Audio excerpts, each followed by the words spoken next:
tuh nutrisinya, makanannya juga harus cukup. Makanan ya harus dijaga ya. Terus olahraga harus ada, minimal aktivitas fisik gitu. Jadi kalau misalnya kita di push ada pekerjaan yang banyak, jangan langsung teriak atau jangan langsung marah-marah sama temen-temennya ya. Iya. Harus bawa keluar dulu ya. Jangan langsung ngepost IG. Iya, langsung ngepost IG ya. Gitu. Bener. Bagaimana cara mengatur waktu istirahat nih dok yang efektif tempat kerja? Mungkin kalau ada yang bilang tuh waktu kerja yang efektif itu 5 plus 15 plus 5. Artinya 5 jam kerja, 15 menit istirahat, 5 hari cuti. Waduh, itu kebanyakan ya kayaknya.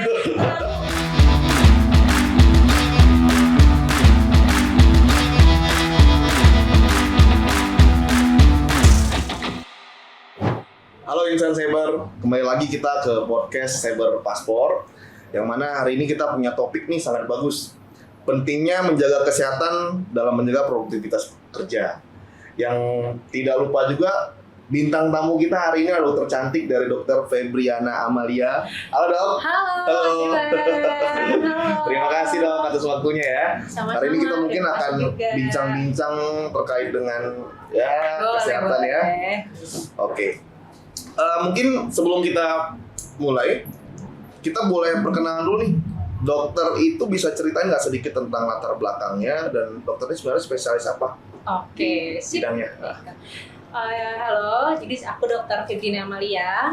Biasa dipanggil Dr. Febi. Aku lulus dari Trisakti tahun 2017, majornya dokter umum. Kemudian setelah itu menjalankan internship pemerintah di Denpasar di Buleleng selama 1 tahun. Setelah itu aku melanjutkan karir di rumah sakit umum daerah selama 2,5 tahun tuh waktu masa COVID ya. Cukup lama ya. Cukup lama ya. COVID ya. Pas COVID ya. Setelah itu COVID selesai, aku pindah. Sempat menjadi dokter estetik juga di klinik estetika di Jakarta. Setelah itu sekarang mulai dari 2023 sampai saat ini saya menjadi dokter umum di rumah saya di Poli Udara Garuda Sentra Amerika. Oh, oke. Cukup banyak juga ya perjalanan karirnya ya. Oke. Mungkin kita langsung masuk nih pertanyaan pertama nih dok. Oke. Mengapa menjaga kesehatan itu penting untuk produktivitas kerja? Oke, kenapa kesehatan itu penting ya untuk produktivitas kerja? Sudah jelas karena menurut aku untuk menunjang produktivitas yang baik, pertama tubuh kita harus sehat dulu ya kan? Karena kalau misalnya tubuh kita udah sehat, energinya cukup, staminanya oke, itu otomatis fokus dan konsentrasi itu juga lebih baik dan ujung-ujungnya pasti menunjang produktivitas juga ya. Dan absensi juga pasti berpengaruh ya. Iya benar ya. Dikit-dikit sakit kan, dikit-dikit bolos gitu kan, otomatis lebih produktif lah kalau kita balik ke situ ya. Oke, ngomong-ngomong tentang produktivitas kerja tadi yang udah dijawab sama dokter nih, bagaimana kondisi kesehatan yang baik nih, yang menurut dokter yang mempengaruhi kinerja seorang tempat kerja? Oke, jadi menurut aku selama tubuh kita sehat, otomatis kan tingkat seperti yang tadi aku bilang, tingkat konsentrasi meningkat, terus fokus juga lebih baik, ya kan, energi juga cukup banyak gitu. Otomatis produktivitas kita meningkat dan bisa berprestasi lebih baik kan di lingkungan tempat kerja sih terutama. Ternyata impact-nya lumayan ya kesehatannya terhadap dengan apa yang kita lakukan di tempat kerjaan ya. Iya. Biar nggak bolos-bolos terus gitu. Oke. Mungkin ini dok, kira-kira apa saja kebiasaan sehari-hari yang bisa dilakukan karyawan nih untuk menjaga kesehatan mereka di tempat kerja dok, supaya mereka bisa produktivitasnya tercapai gitu. Oke. Berarti tips sehari-hari untuk jaga kesehatan ya. Betul. Ya, mungkin secara teori sih kita pasti udah tahu banyak lah ya, tips-tips cara mempertahankan gaya hidup sehat. Cuman mungkin untuk implementasinya agak sulit ya. Iya, dengan adanya kesibukan, rutinitas kayak gitu ya. Ya yang paling aku bisa jelaskan mungkin Satu, nutrisinya makanannya juga harus cukup. Makanan ya harus dijaga ya. Terus olahraga harus ada, minimal aktivitas fisik gitu. Terus pola tidur, pola istirahat, manajemen stres kayak gitu ya. Terus jangan lupain juga nih dulu protokol-protokol kesehatan kita nih. Jadi kalau mulai ada teman-teman yang kira-kira udah mulai batuk-batuk, pilek-pilek, jangan lupa diingetin prokesnya gimana, pakai masker, batuk yang baik gimana, ya kan? Jangan mengelap wajah dengan tangan, kemudian pegang barang-barang itu kan bisa tertular ya. Iya, kasihan teman-teman, jadi nanti nggak produktivitasnya jadi nggak tercapai ya. Iya, jadi awalnya cuma satu yang nggak masuk, jadi semuanya jadi jadi barang-barang bersama ya gitu ya. Gitu sih paling tips-tips menjaga kesehatan umum lah. Oke. Nah ini menurut dokter nih dok, seberapa penting istirahat yang untuk mempengaruhi produktivitas kerja kita nih? Menurut aku penting banget. Penting banget ya? Karena kita ibaratin istirahat itu kayak isi bensin gitu kali ya. Jadi begitu kita tubuhnya dipakai konsentrasi dan fokus terus-menerus, dipakai bekerja terus-menerus tanpa ada istirahat, itu kan lama-lama bensinnya habis ya. Soak gitu bahasanya. Jadi istirahat ini tuh diibaratkan kayak fuel, kayak kita isi bensin gitu. Kayak kita tuh ngecas isi baterai gitu supaya konsentrasinya itu balik lagi ya, fokus lagi ya. Nah, bagaimana cara mengatur waktu istirahat nih dok yang efektif tempat kerja? Mungkin kalau ada yang bilang tuh waktu kerja yang efektif itu 5 plus 15 plus 5. Artinya 5 jam kerja, 15 menit istirahat, 5 hari cuti. Waduh, itu kebanyakan ya kayaknya. Terlalu rileks kayaknya. Gitu ya? Itu bukan maksimal ya? Ya tetap harus ada, waktu istirahat tuh tetap harus ada.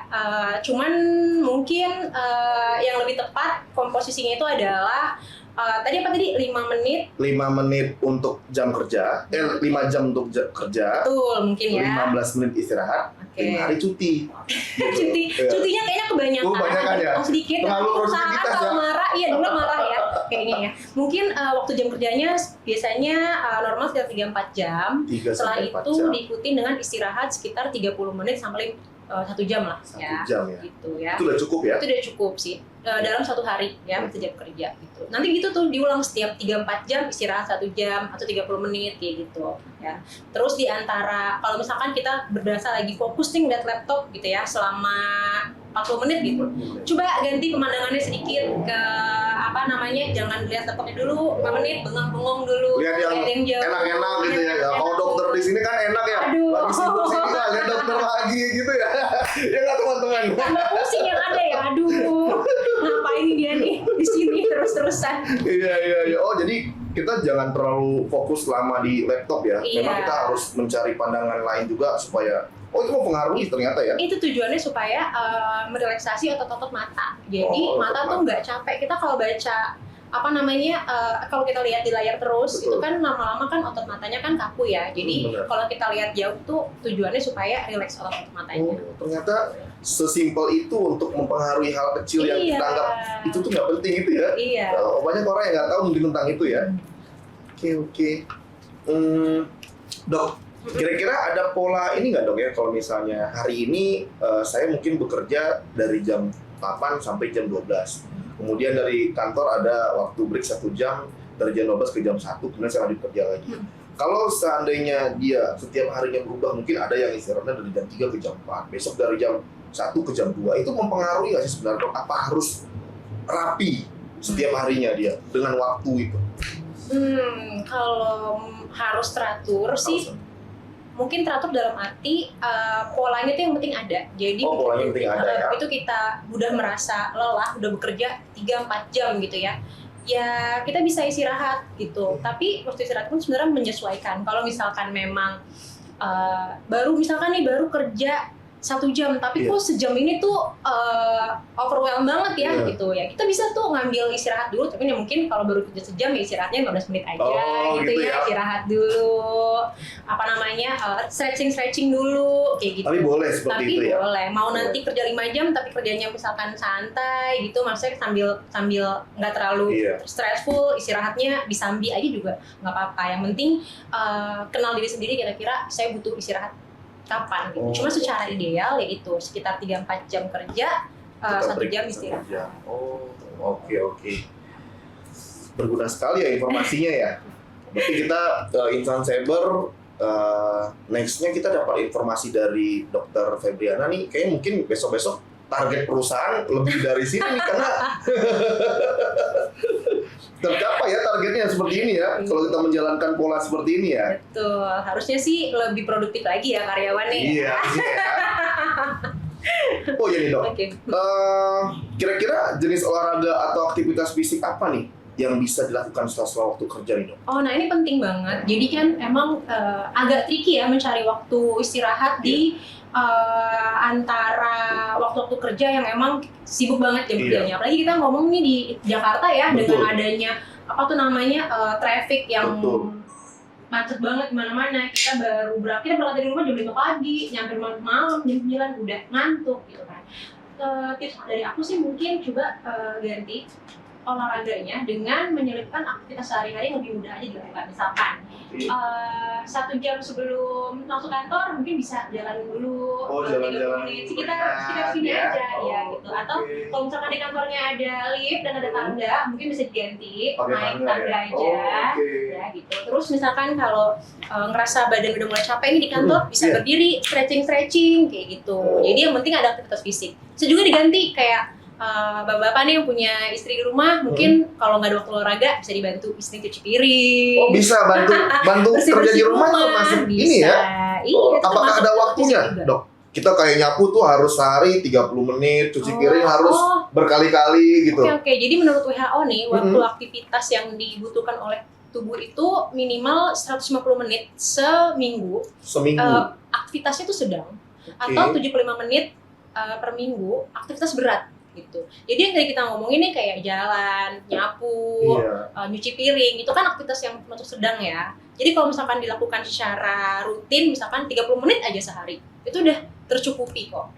Ya, secara seminggu. Gitu. Oke, cukup ya pekerjaan yang tanpa kita sadari ya. Berarti saya termasuk orang yang sangat sehat karena saya juga sering bekerja, sering bekerja di rumah saya. Nyapu, ngepel, cuci piring, bahkan cuci baju ya.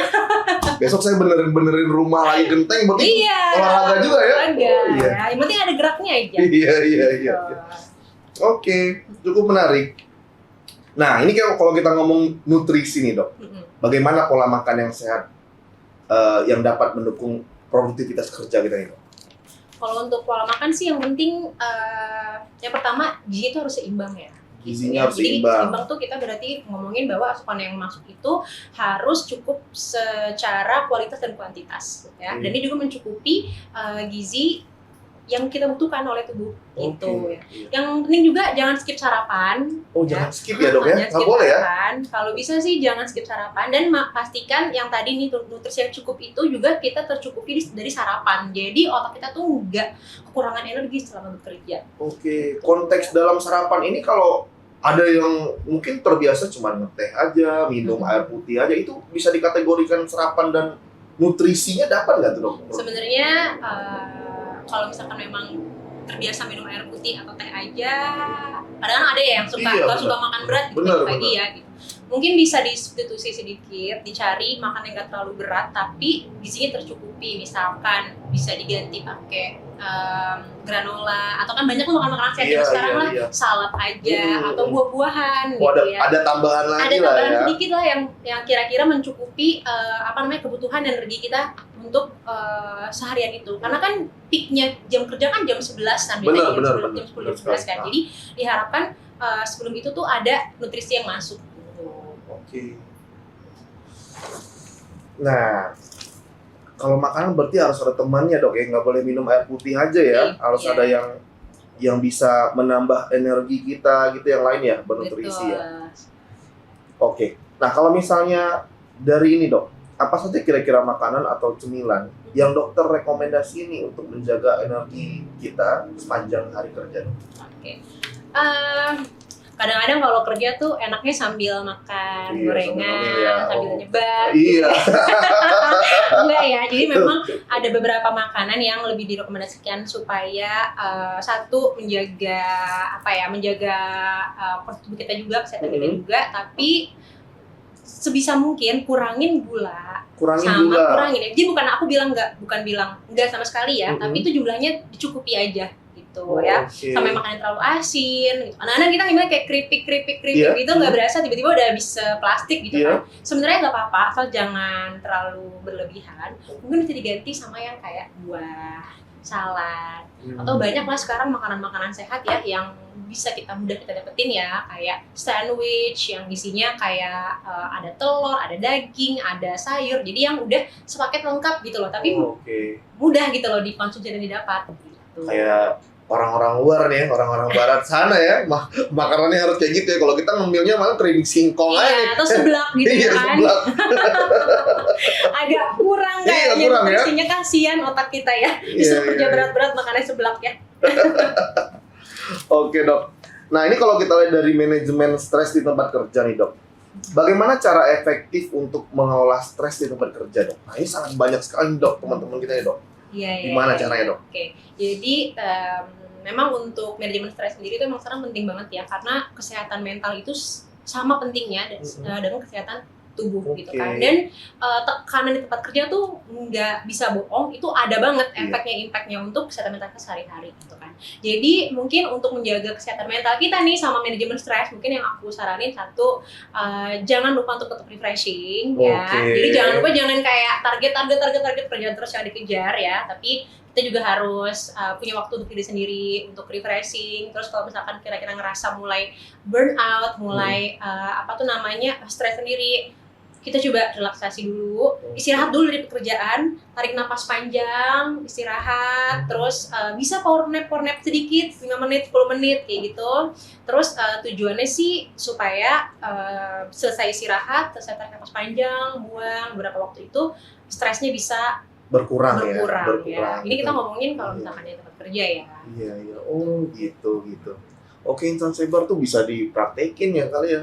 Dokter ya, sangat gampang sekali ya. Jadi kalau misalnya kita di-push ada pekerjaan yang banyak, jangan langsung teriak atau jangan langsung marah-marah sama temen-temennya ya. Harus bawa keluar dulu ya. Jangan langsung ngepost IG. Langsung ngepost IG ya. Gitu. Bener. Oke. Oke dok. Ini kalau misalnya kita mau tahu nih dok, apa saja tanda stres yang harus diwaspadai nih dok, dan bagaimana cara mengatasinya dok?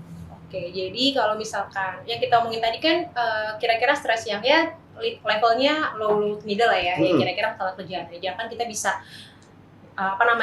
tarik napas, teknik napas dalam ya, jadi 2 detik ambil napas, 2 detik ambil napas, 3,5 detik tahan napas, kita hold, 3,5 detik, 4 detik buang pelan-pelan. Buang pelan-pelan selama 4 detik. Sampai kira-kira lebih tenang. Dilakukan sampai kita tenang ya. Nah, ini kan kira-kira kan begitu kita ketemu stres terus ya udah kita lakukan saat itu ya, dan itu bisa dihandle dengan itu membaik, ya udah selesai.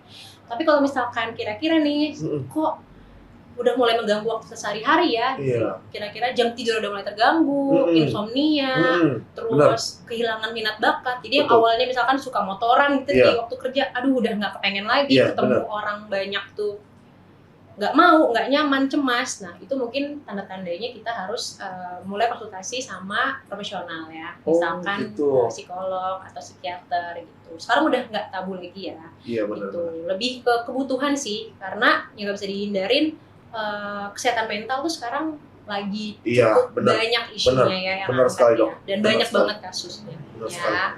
Jadi itu sih tanda-tandanya sih, kali kalau misalkan mulai insomnia, marah-marah tanpa sebab, kehilangan minat, atau mungkin yang paling parah ya, ngerasa nggak berguna atau ngerasa depresi atau sampai ada keinginan bunuh diri. Nah itu harus hati-hati. Itu termasuk stres ya kalau kita ngerasa kayak. Termasuk stres.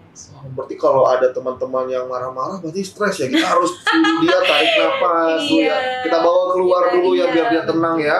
Jangan malah stres tuh ya. Gitu ya, makin stres lagi deh ya. Makin stres lagi. Oke. Nah sekarang kita tahu nih teman-teman, mana nih rekan-rekan kita yang suka marah-marah, berarti dia lagi stres tuh, lagi banyak kerjaan berarti itu. Oke. Berikutnya nih dok, kira-kira apa nih yang bisa dilakukan untuk memperbaiki kualitas tidur kalau kita lihat dari pola tidur atau produktivitas ya dari sisi itu ya. Oke. Jadi kalau untuk memperbaiki kualitas tidur yang pertama itu menurut aku coba set jadwal tidur teratur. Misalkan kita udah tahu nih alarm jam 8 tuh udah siap-siap di tempat tidur gitu ya. Udah jam 8 komitmen di tempat tidur. Terus 1 jam sebelum tidur itu diusahakan untuk jangan main gadget ya. Oh, kita jauhin ya. Ini racunnya nih ya, terbesar ya. Kan tahu-tahu ntar jam scrolling di jam 3 pagi aja gitu kan. Jadi kalau bisa dikurangin intensitasnya. Terus 1 jam sebelum tidur juga jangan makan berat. Oh, jangan makan makan berat dulu dan hindarin kopi. Oh, kenapa dok? Ya kadang-kadang beberapa orang kan efeknya kan berdebar-debar ya, maksudnya jadinya tuh ya kadang-kadang ada yang ada euforia gitu. Misalnya jadi jadi seger kan, jadi makin mundur dong jam tidurnya. Oh iya benar-benar.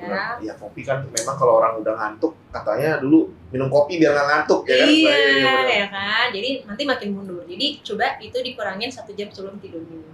1 jam sebelum tidur. Nah maksimal sebenarnya atau minimal kita tidur itu berapa lama dok? Sebenarnya ada rumusnya nggak sih gitu? Ada sih. Sebenarnya waktu tidur optimal setiap orang itu minimal 6 jam. 6 jam malam. Minimal. Ya. Tapi ya kita nggak bisa pungkirin ya. Pasti dengan adanya kebutuhan ini itu jam tidur tuh bakal berkurang, bakal kemakan. Cuman gimana caranya kita meningkatkan kualitas tidurnya juga gitu. Jadi walaupun ya mepet-mepet 5-6 jam tapi yang penting kualitasnya baik. Jadi tidur bangun-bangun tuh tetap segar.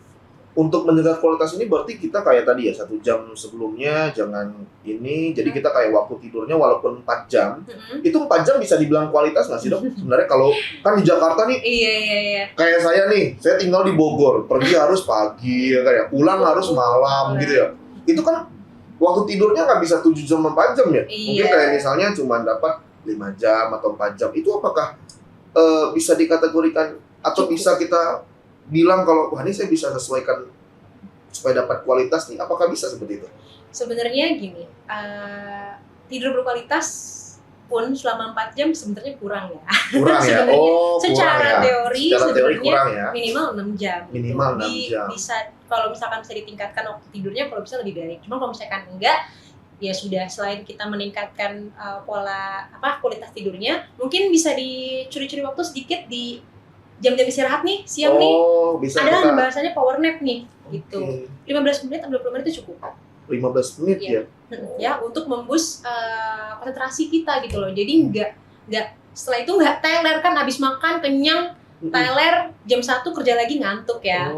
Gitu. Jadi kalau power nap itu juga cukup membantu ya. Berarti teman-teman kalau istirahat itu diperbolehkan tidur, tapi 15 menit, jangan sampai 3 jam. Jangan sampai jam 3 sore. Jangan kayak pas cuti ya teman-teman ya.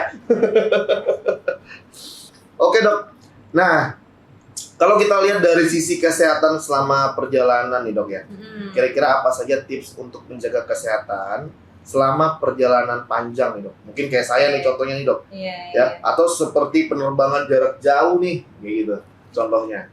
Oke, ya ini penting banget ya mungkin buat teman-teman di sini yang kerjanya memang banyak traveling ya, yang membutuhkan perjalanan-perjalanan panjang di antara waktu-waktu kerjanya yang udah sibuk ini. Mungkin tips yang pertama adalah hydrate. Jadi cukup minum air putih ya. Jangan sampai tubuh kekurangan cairan selama perjalanan panjang. Kemudian sempatkan untuk aktivitas fisik kecil lah, tipis-tipis selama perjalanan. Misalkan naik pesawat 7 jam gitu ya. Ya setiap 2-3 jam berdiri, stretching kayak gitu ya. Itu cukup ya? Cukup. Terus makanan juga jangan sampai telat dan jangan makanan mengiritasi gitu. Atau kira-kira kalau kotor itu sebaiknya sih jangan sampai ya dimakan gitu. Karena kan repot banget kalau lagi perjalanan panjang, sakit perut gitu ya, mahnya kambuh. Jadi ya seperti itulah kira-kira ya. Oke. Nah sekarang kalau misalnya bagaimana cara ngatasin kalau misalnya kita jet lag agar tidak mengganggu aktivitas selama liburan dok? Oh ya, oke. Jadi emang ada tipsnya nih, nggak banyak orang tahu ya. Ini ada tips dan trik nih supaya apa tipsnya, dok? Bisa mengurangi kemungkinan jet lag atau itu misalkan perjalanan panjang dan perbedaan waktunya cukup jauh ya. Yang pertama mungkin sesuaikan flight sama waktu tidur kita gitu. Misalkan kita nih kira-kira tipikalnya orangnya bisa tidur di pesawat nih gitu. Ya berarti ambillah flight malam gitu supaya besok pas nyampe pagi itu bisa langsung aktivitas seperti biasa gitu. Atau kalau misalkan kira-kira nggak bisa istirahat nih di pesawatnya nggak bisa gitu kan. Kadang-kadang ada orang yang seperti itu, ada kayak gitu kan. Jadi sesuaikan waktu jam tidurnya itu sampai ke negara tujuan tuh malam. Jadi di pesawat nggak tidur tapi sampai negara tujuan ya bisa langsung tidur gitu. Terus ada juga tipsnya itu kita lihat dulu nih perbedaan waktunya tuh seperti apa sih di negara lain gitu. Kalau misalkan dia tuh mau ke negara yang lebih timur dari negara kita, jadi usahakan seminggu sebelumnya itu kita tidur lebih cepat. Jadi kita kayak nabung istirahat dulu ya. Itu juga gitu. Efektif ya seperti itu ya. Jadi kalau misalkan kita terbangnya ke arah barat, jadi coba seminggu terakhir tuh kita tidurnya agak lebih malam gitu. Supaya menyesuaikan waktu tidur nanti di negara tujuan. Gitu. Kita juga baru tahu nih ternyata bisa nabung energi juga kita buat liburan ke depan. Bisa di-setting gitu ya. Iya, bisa di-setting ya. Nah, Dok, ini pertanyaan penutup nih, Dok. Kira-kira apa satu saran utama yang ingin dokter bagikan nih kepada insan cyber, pendengar kita nih podcast cyber mengenai menjaga kesehatan untuk produktivitas kerja? Apa nih kira-kira? Tips saran utamanya nih. Saran ya. Iya. Dari sekian kita. Pamungkas ya, pamungkas. Mungkin lebih ke kenalin tubuh kita sendiri kali ya. Kenalin tubuh kita sendiri, Dok ya. Jadi kalau dirasa-rasa kok kurang ya fisiknya ya, badan udah mulai pegel-pegel ya gitu, mulai olahraga tipis-tipis dikit-dikit. Kalau misalkan kira-kira dia rasa-rasa aduh udah mulai stress, burn out gitu, mulai refreshing, mungkin bisa mulai cuti kayak gitu ya. Kalau misalkan kira-kira kayak aduh kok perasaan seminggu ini makannya ngaco banget ya gitu, coba mulai lagi makannya diatur supaya bisa lebih sehat. Ternyata makanan itu ngaruh ya, Dok, ya ternyata ya. Sembarang makan itu ternyata ke stres juga ya ternyata ya. Bisa ya. Gitu. Yang penting sih nutrisinya cukup, sama kalau misalkan terlalu diet juga kan jadi stres kan kitanya juga ya. Benar. Tuh, jadi ya sesuai sama kebutuhan kita, jadi kita kenalin diri sendiri kita tuh sebenarnya butuh apa gitu. Karena setiap orang tuh berbeda-beda ya. Kita nggak bisa lihat teman kita seperti ini kita ngikut, nggak bisa ya. Kenalin dulu diri kita ya. How to handle stress setiap orang juga beda. Iya, benar. Terus kegemaran, hobi juga semua orang beda-beda. Jadi coba kenalan lagi sama diri kita ya. Hobi juga bisa ngilangin stres ya? Bisa. Ya? Hobi ya.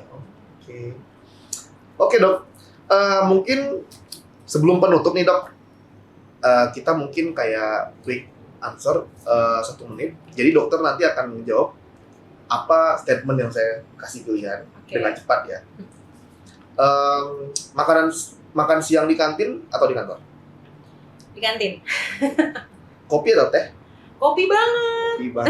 Oke. Buah-buahan atau sayuran? Kenapa? Buah-buahan atau sayuran? Dua-duanya sih boleh nggak boleh ya? Nggak boleh. Buah deh. Buah ya? Mungkin buah lebih prefer buat produktivitas ya kan? Yoga atau gym? Body camp, boleh nggak? Beda nggak ada. Oke deh. Yoga deh. Yoga ya? Karena kalau cewek yoga kayaknya. Tidur siang yang singkat di tempat kerja atau tidur cukup di rumah? Ini dua-duanya boleh dong. Tidur boleh. Cukup, tapi power nap untuk boost. Tapi kalau di komparasi lebih prefer mana, Dok? Lebih baik tidur cukup di rumah. Tidur cukup di rumah ya, teman-teman ya. Ya bisa ngantuk-ngantuk ya di tempat kerja. Oke. Kalau kantor yang tenang atau kantor dengan latar musik? Kantor yang tenang karena musiknya musik sendiri lagi. Pakai sendiri ya. Berarti memang ada support musik juga. Musik juga mempengaruhi ini kita juga ya. Mempengaruhi dong. Tergantung bisa gini, ngaruh ke mood ya. Mood ya. Oke. Makan siang sendiri atau makan sama rekan kerja? Sama rekan kerja dong. Rekan kerja ya, biar kita bisa sharing-sharing. Jadi kita nggak nahan sendiri ya. Siapa tahu ada curhat-curhatan ya. Kerja dari rumah atau kerja di kantor? kerja di kantor deh. Di kantor ya? Ya Kadang-kadang pusing memang sama ya. jujur sebenarnya pasti teman-teman insan cyber lebih milih kerja di kantor karena kalau di rumah itu mungkin kalau ada anak ada ganggu ya, ada pekerjaan. Apalagi kalau misalnya ada pekerjaan rumah yang ini ya. Kita harus kerjain sambil kerja ini ya. Aduh, ada waktunya ya sayang gitu. Iya benar. Oke. Jam kerja fleksibel atau jam kerja tetap? Aku prefer tetap. Tetap ya. Berarti memang harus konsisten ya. Iya, lebih suka gitu. Lebih suka gitu ya, karena tidur harus 1 jam sebelum, kerja juga jam berapa mulai dan pulang jam berapa ya, gitu. Biar ya. bisa ditaker lah kira-kira. Iya. Nah, yang terakhir nih dok, naik tangga atau lift? Edukasinya sih naik tangga ya, cuman saya pilih lift deh. Kalau gedungnya 60, Aduh nggak bisa deh kayaknya. supaya nggak stres, katanya naik tangga Mas Iwan. Oh, saya berarti kalau nemu gedung 60, kata dokter Febriana, naik tangga biar nggak stres. Kayaknya stres deh kalau naik 60. Lututnya yang stres ya. Oke. Thank you loh dokter atas sharing-sharingnya nih. Iya. Semoga informasi yang disampaikan hari ini bermanfaat nih buat teman-teman dan kita lah ya, insan cyber ya. Semoga berguna ya. Semoga berguna. Teman-teman semua. Banyak hal-hal yang mungkin tidak kita ketahui tapi itu hal kecil ternyata sangat berimpact sekali kepada kita ya. Iya. Oke. Cukup sekian insan cyber untuk podcast kita hari ini, ditemani dengan dokter cantik dokter Febriana ya. Sampai ketemu lagi di podcast berikutnya. Bye-bye. Bye. Terima kasih. Terima kasih. Terima kasih dokter. Ya.